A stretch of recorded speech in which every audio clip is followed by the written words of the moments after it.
Super star Rajinikanth నటించిన wait and గత ఏడాది విడుదలైంది. జై భీమ్ దర్శకుడు టీజే జ్ఞానవేల్ దీనికి దర్శకత్వం వహించారు. అంచనాలు అందుకోలేకపోయింది. యావరేజ్ గానే ఆడింది. రజనీని ఇలా సెటిల్ రోల్లో ఆడియన్స్ ను చూడలేకపోయారు. ఆయన మార్క్ మాస్ యాక్షన్ మిస్ అయింది. దీంతో ఇప్పుడు మళ్ళీ తన మార్క్ మాస్ యాక్షన్ ఎలివేషన్లు ఉండేలా సినిమాలు చేస్తున్నారు. అందులో భాగంగా ప్రస్తుతం రజనీకాంత్ లోకేష్ కనగరాజ్ దర్శకత్వంలో కూలీలో నటిస్తున్నారు. నాగార్జున, ఉపేంద్ర, సౌబిన్ షాహీద్ తదితరులు నటిస్తున్నారు. ఇందులో అమీర్ ఖాన్ కూడా కనిపిస్తారని సమాచారం అయితే ఉంది. సన్ పిక్చర్స్ నిర్మించిన ఈ సినిమాకి అనిరుద్ సంగీతం అందిస్తున్నారు. Girish Gangadharan cinematography, Philomena Raj editing బాధ్యతలు నిర్వహిస్తున్నారు. అగ్ర సాంకేతిక నిపుణులు ఈ చిత్రానికి పనిచేస్తున్నారు.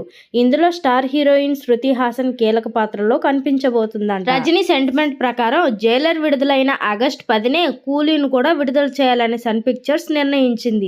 జైలర్ ప్రపంచవ్యాప్తంగా 650 కోట్లకు పైగా వసూలు చేసింది. ఇప్పుడు కూలీతో 1000 కోట్లు టార్గెట్ చేస్తున్నట్లు సమాచారం. కూలీ తర్వాత రజనీకాంత్ నెల్సన్ సందీప్ కుమార్ దర్శకత్వంలో జైలర్ 2లో నటిస్తున్నారు.